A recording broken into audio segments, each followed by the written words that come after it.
It sprinted out of the water and up the stairs towards me. I slammed the door, flipped the lock, and tore out of the store into the old Ford. Katie began to laugh when she saw me, jeans wet, dribbling with sweat soaking my chest. But I grabbed her and screamed at her to drive. For about a half an hour, I could barely tell her what happened in the store. She listened and gave me a look of sheer horror.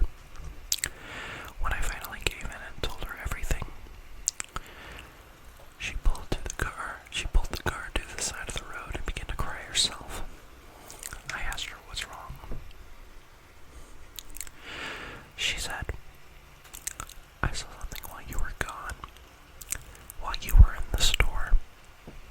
I was just putting the pump back on when I saw this little girl and a man, her father, I guess. The father stared at me with blank eyes and a hanging jaw. But the girl, oh God, the girl.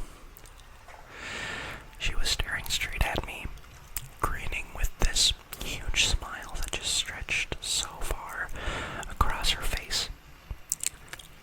I couldn't see any hair on her, and her skin was so dark. Not dark like a colored girl, but dark like a shadow. And her smile just shone through the window. I convinced myself it was a trick of the eye and looked away. When I looked back, they were gone. Then, a little while later, you came out. It was dusk by now. We had nowhere to stay. We had not traveled nearly as much as we hoped to that day, and the nearest motel meant going back past the gas station. So we just drove up from the roadside where we were into a clearing a little way up, where people camped sometimes. We had obviously come the night after a big party. There was broken glass everywhere. When we arrived, however, it was empty. After a while, I tried to reassure her that we were okay. I calmed her down, put my arms around her, and we started to kiss. I moved in to get closer when she suddenly screamed like hell itself. "It's her, she screeched, fumbling to start up the engine. I turned in time to witness the small black face, grinning literally ear to ear, with only darkness inside. It was crawling into the car through my open window, with its limbs splayed out like an insect. It had too many limbs, way too many long arms, the fingers feeling my face like antenna. We sped off, back down onto the road. Back on the road, nothing seemed right. There were no stars in the sky. That was what I noticed first. I was too shaken to think much of it, but there were no clouds that could be blotting them out. There was just the vast night sky, devoid of all light.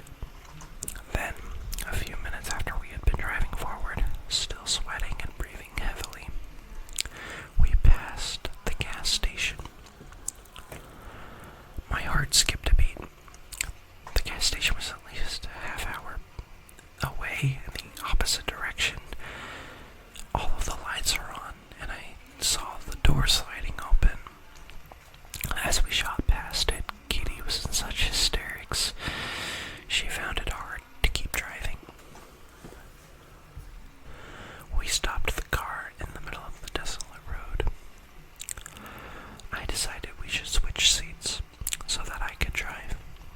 She shuffled across from her seat to mine, and I opened the door to get out.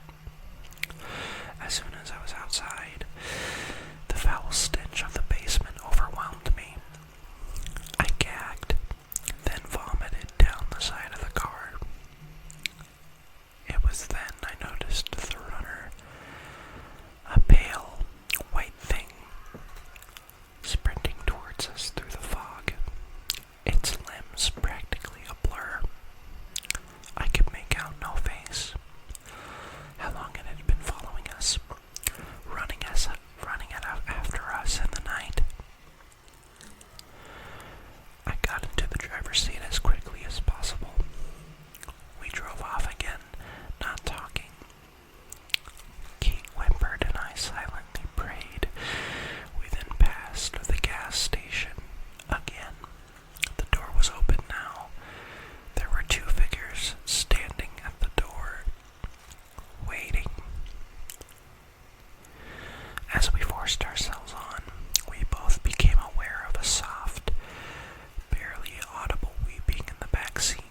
see the road ahead of me now. Katie had been silent, face concealed under her hands for some time. I decided to check the time, so I turned on the radio. At first, there was only static. Instead of time or anything at all, the digital clock simply appeared black. I fiddled with the dial, trying to change the station.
first ASMR attempt. So, it's a bit choppy.